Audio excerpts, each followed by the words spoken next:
guys, sampai di sini. Dan di video kali ini kita akan membahas cerita dari I Have a Dragon on My Body. Tapi sebelum gue mulai ceritanya, gue mau berterima kasih dulu nih bagi kalian yang udah mensupport channel ini melalui donasi, mau super thanks ataupun saweria. Yang pertama ada Ghostly Doctor, katanya lanjutin Ghostly Doctor Min. Oh iya, ngomong-ngomong soal Ghostly Doctor, Mimin baru tahu kalian kenapa gak suka MC cewek. Menurut Mimin, ceritanya lumayan bagus dan jarang-jarang MC cewek kan. Jadi Mimin pikir why not, tapi pas dibawain pada bilang skip MC cewek. Coba guys, Mimin pengen tahu kenapa pada nggak suka MC cewek. Coba komennya di bawah. Thank you ya Ghostly Doctor buat donasinya. Selanjutnya ada Ilham God, katanya semangat bang buat nambahin hehehehe.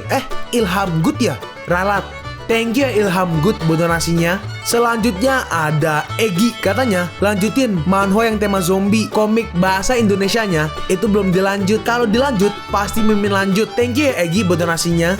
Selanjutnya ada Afin, katanya Min semangat, siap, semangat terus. Thank you ya Afin buat donasinya. Selanjutnya ada Listriaka, katanya lanjut, siap, langsung lanjut terus. Thank you ya Listriaka buat donasinya. Selanjutnya ada Ikazom, katanya bang, I Have a Dragon tuh udah banyak yang bahas banget, gue bosen liatnya. Dikit lagi habis, tunggu ya. Paling seminggu pasti habis itu. Thank you ya Ikazom buat donasinya. Selanjutnya ada Rarki, katanya bang, kenapa bang? Tapi gak apa-apa, nyapa doang mungkin ya. Thank you ya Rarki buat donasinya. Selanjutnya ada Kazuto Kirigaya. Waduh, ada nyasar dari Sao. Katanya, Min, cuma bisa segini, gak apa-apa. Dan juga ada lagi, tambah lagi biar lama. Dipikir billing warnet kali. Apa? Yang ada lumba-lumba tuh loh. Berapapun Mimin terima kok. Thank you ya Kazuto Kirigaya buat donasinya. Buat kalian yang mau mensupport channel ini dengan donasi, atau emang sekedar mau beliin Mimin kopi, kalian bisa pilih antara super thanks atau saweria. Gue sih gak masalah kalian pilih yang mana. Cuma kalau bisa lewat saweria aja. Soalnya kalau YouTube potongannya gede 30%. Kalau saweria cuma 5%. Untuk link saweria kalian bisa klik aja di atas kanan nih, atau bisa cek di kolom deskripsi. Tapi kalau mau support gak harus donasi kok. Dengan kalian nonton sampai habis dan memberikan like pada video ini, itu udah ngebantu banget buat support channel ini. Oh iya, kalian juga bisa join nih ke grup Telegram komunitas cerita manhwa yang baru. Untuk linknya gue tampilin di layar ya. Tapi kalau malas ngetik, cek aja kolom deskripsi. Di sana kalian bisa sharing nih topik seputar manhwa dan kawan-kawan, dan juga ketemu teman baru. Kalau mau info terbaru dari Mimin, misalnya upload kapan atau misalnya ada telat upload, Mimin pasti akan langsung infokan di Telegram.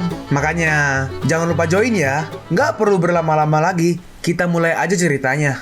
Monan, aku tahu, aku pasti menemukanmu. Hah? Monan, kenapa tubuhmu sangat dingin? Pil, iya Pil, setelah kau minum Pil, kau akan baik-baik aja. Monan, kau nggak boleh mati. Ini aku Suanyin, Muswanyin. Buka matamu dan lihatlah aku. Suanyin memberi Monan Pil, tak bisa dicek. Hah? Dia nggak bernafas. Monan, buka matamu dan lihat aku. Hah? Denyut jantung. Monan masih memiliki jantung.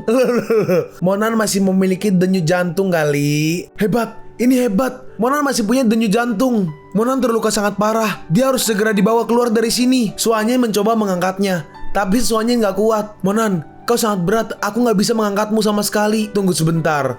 Oh iya, di TV ada yang menyebutkan tentang meletakkan ransel di depan untuk membawa orang. Suanyin mencobanya dan ternyata berhasil. Ini berhasil. Aku akan membawa Monan pergi. Monan dikit kayak pocong. Lalu Suanyin melihat sesuatu. Kenapa ada bunga yang tumbuh di sini? Jika dipikir, Monan seperti sangat bekerja keras untuk ke arah ini. Apakah karena bunga ini? Apapun itu, akan kuambil dulu. Mungkin aja ada efek magisnya. Oke, semuanya udah siap. Saatnya kita berangkat. Suanyin pun sampai di dasar dari tebing itu. Sepertinya aku harus memanjat. Tapi dengan membawa Monan, apakah aku bisa naik? Oh iya, benar juga. Aku bisa menggali untuk membuat tangga. Jika aku yang terluka, Monan pasti akan melakukan hal yang sama. Jangan khawatir Monan. Bahkan jika aku harus menggali untuk membuat tangga, aku akan membawamu keluar dari sini. 256 langkah, 257 langkah. Untungnya, belati yang diberikan Nona Pianhua. Oh, Pianhua, si rambut hijau Pianhua. Oke. Untungnya, belati yang diberikan Nona Pianhua kepadaku sangatlah tajam, jadi mudah untukku menusuk dinding es. Monan, bertahanlah sebentar lagi, kita akan keluar. Lalu muncul monster-monster tadi yang menyerang Suanyin, dan kali ini jumlahnya banyak. Serangan pertama, Suanyin berhasil menghindarinya, dan dia masih bisa berpegangan. Tapi akhirnya, dia kehilangan pijakannya, dan dia pun terjatuh. Tidak, tapi untungnya gelangnya aktif lagi. Nih gelang OP, sumpah OP. Monan, gelangmu menyelamatkanku lagi. Cie. Benda hitam itu menyerang lagi. Hei, jangan mendekat. Kau nggak boleh mendekat. Karena sinar dari gelang itu, akhirnya benda-benda hitam itu pun kabur. Hah? Apa yang terjadi? Kenapa mereka pergi? Apakah mereka takut dengan cahaya itu? Ternyata ada sebuah gua dan juga bercahaya sangat terang. Kenapa ada angin hangat dari arah gua di sana? Mungkinkah? Saat Suanjin masuk, wah, ini benar-benar sumber air panas. Monan, kita terselamatkan. Suanjin melepas bajunya dan dia pun berendam. Sedangkan Monan masih pingsan. Monan seharusnya nggak bisa melihatnya sekarang kan? Tapi nggak apa-apa sih. Aku senang jika dia melihatnya. Tidak, aduh, itu nggak benar. Apa yang aku pikirkan? Monan masih koma. Bagaimana bisa aku memikirkan hal ini? Tapi tiba-tiba, luka-lukanya sembuh. Apakah ini sumber air panas yang memiliki khasiat penyembuhan? Bagus. Dengan ini, Monan terselamatkan. Lalu Suanjin membuka baju Monan dan membuat Monan berendam di sumber air panas. Aku harap sumber air ini bisa menyelamatkan Monan. Aku mohon, aku akan membantumu membersihkannya dengan baik. Bagaimana bisa warna rambutnya berubah? Apakah itu hanya perasaanku aja? Mungkin aja lukanya udah sembuh. Tapi di situ ternyata ada monster yang diam-diam melihat mereka. Pemandian air panas yang bagus. Pemandian air panas ini memiliki efek penyembuhan. Monan, kau bisa berendam sebentar. Monan, tunggu sebentar, aku akan bersiap. Setelah itu, kita akan berangkat lagi. Tapi tiba-tiba, monster itu menangkap Suanjin. Lepaskan aku! Lepaskan aku! Berakhir sudah. Seharusnya, aku nggak membawanya ke sini. Monan, maafkan aku. Akulah yang menyebabkanmu mati. Monan, sampai jumpa di kehidupan selanjutnya. Lalu dengan cepat, Monan memotong lidahnya. Monan ternyata udah bangun. Dan dia langsung menyelamatkan Suanjin. Maaf, membuatmu menderita. Monan, kau sadar? Iya, aku gak akan membiarkan kamu dalam bahaya lagi di masa depan. Dalam sekejap, Monan langsung memotong monster itu. Monster itu pun langsung mati. Apakah monster itu udah mati? Iya, udah mati. Jangan khawatir, aku di sini. Gak ada yang bisa menyakitimu lagi. Di saat itu juga, Monan langsung nyosor. Tapi untungnya kali ini gak ditolak. Terus ini chapter selanjutnya. Kok bisa bajunya berubah? Sebelumnya gini, terus jadi gini. Ya udahlah ya, mungkin belum ngopi.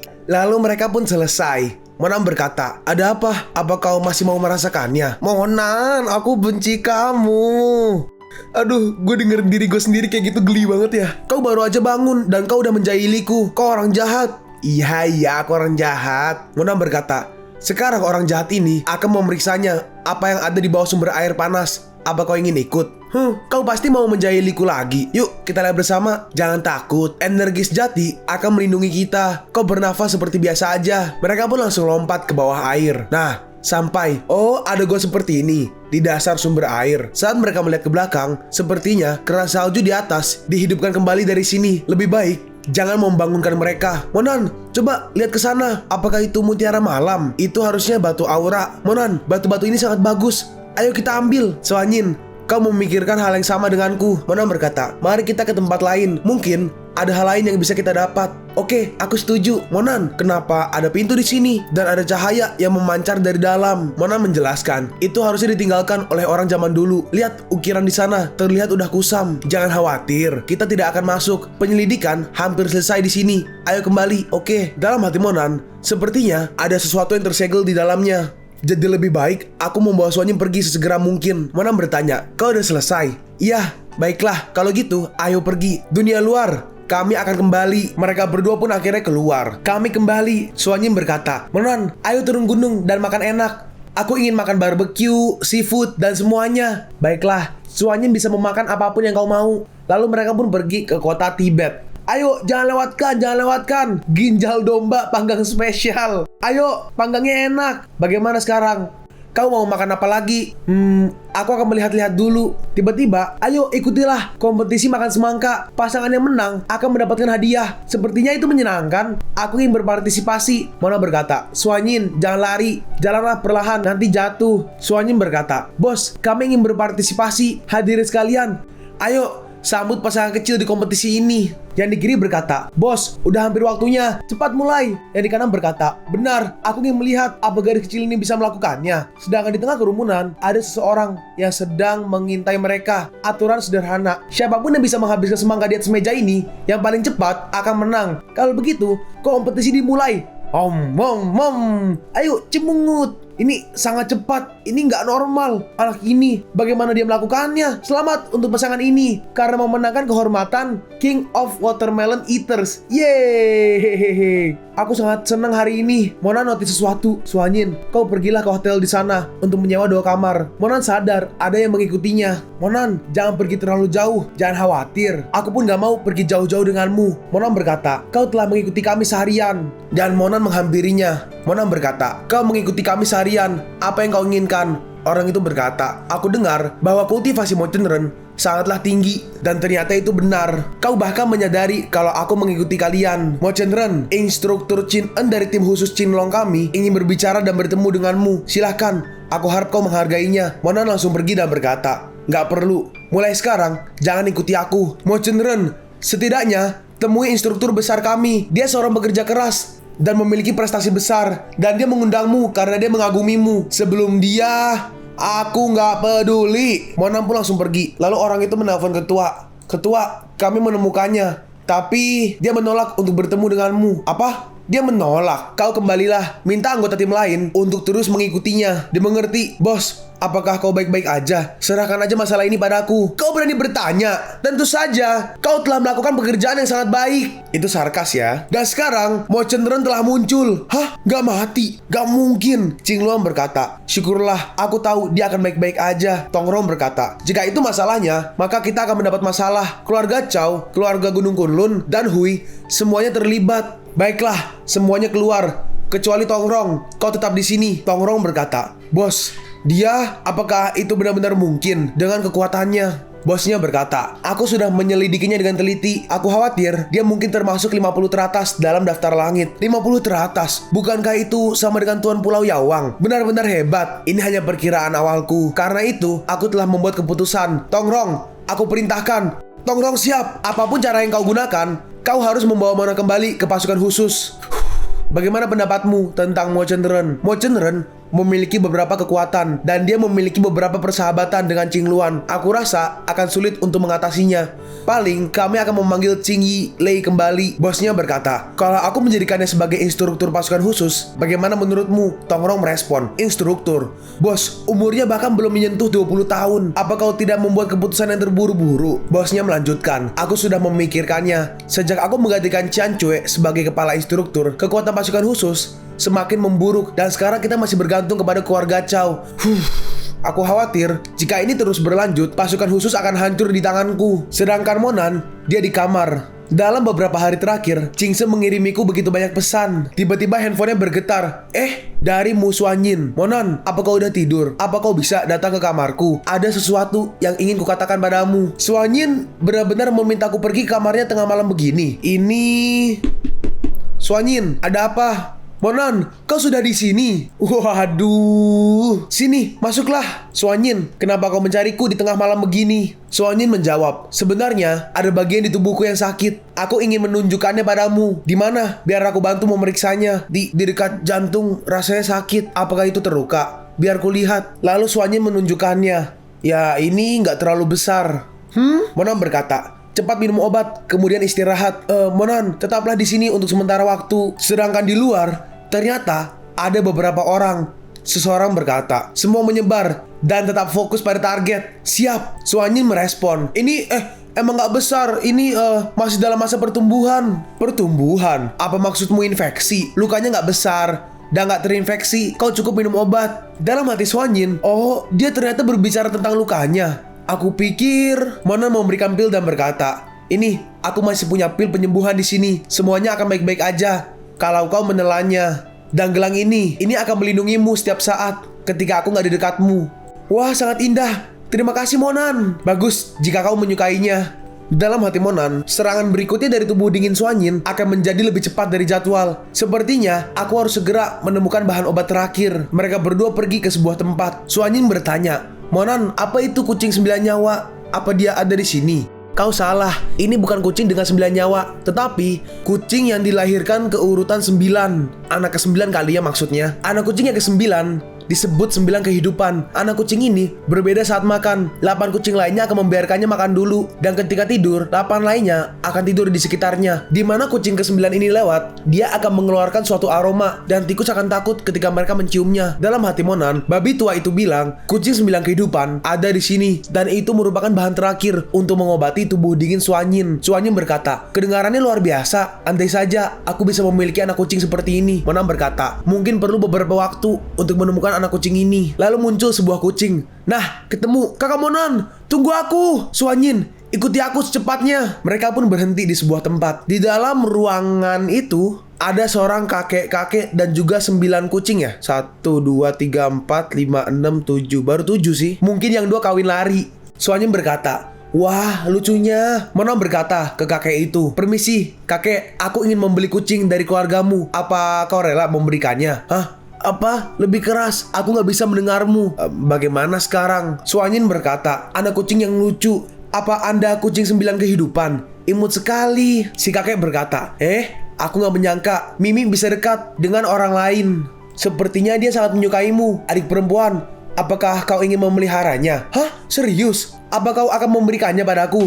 Tentu saja. Hebat, aku punya kucing sendiri. Kakak Monan, lihat ini. Bukankah dia imut dan lucu? Monan merespon, iya, dia seharusnya senang punya majikan yang baik. Dalam hati Monan, kucing 9 kehidupan adalah obat untuk menyelamatkanmu. Sekarang apa yang bisa aku lakukan? Dan ternyata ini adalah pengintai tadi. Dia berkata, halo, di sini stasiun utama. Aku memantau Monan membeli kucing 9 kehidupan. Harbalas ketika menerimanya. Markas besar telah menerimanya. Silakan terus standby. Baik, kakak. Menurutmu kenapa Monan mencari kucing 9 kehidupan? Kucing 9 kehidupan. Wanita ini melihat sebuah kertas. Isinya tindakan terbaru Monan dan berbagai informasi. Tindakan terbaru memenangkan perjamuan Cingteng di luar negeri, membunuh anggota keluarga Chow, dan mendapatkan tanduk unicorn, dan selamat dari jurang Himalaya. Baru-baru ini dia juga memperoleh tanduk unicorn dari perjamuan Cingteng. 2 hal ini adalah barang langka. Untuk apa? Tunggu, ini? Oh, mungkin aku tahu apa yang dia lakukan. Sedangkan di Komando Militer Utara, orang yang duduk berkata, informasi tentang Monan ini dikumpulkan dengan baik dan staf kau sudah melakukan pekerjaan dengan baik. Orang yang berdiri berkata, Komandan Xie Liang terlalu memuji apa yang akan kita lakukan selanjutnya. Tolong berikan instruksi komandan. Karena tim khusus nggak menerimanya, kita harus bergerak cepat. Beri dia pangkat mayor secara langsung. Satu-satunya permintaanku adalah agar dia melatih brigade khusus kami dan menggulingkan pasukan khusus. Baik, sedangkan di pusat komando tempur wilayah militer selatan, seseorang berkata, kudengar Komandan Liang sudah bergerak. Apa kalian semua makan nasi kering? Rekrut seseorang untukku sekarang. Yang aku inginkan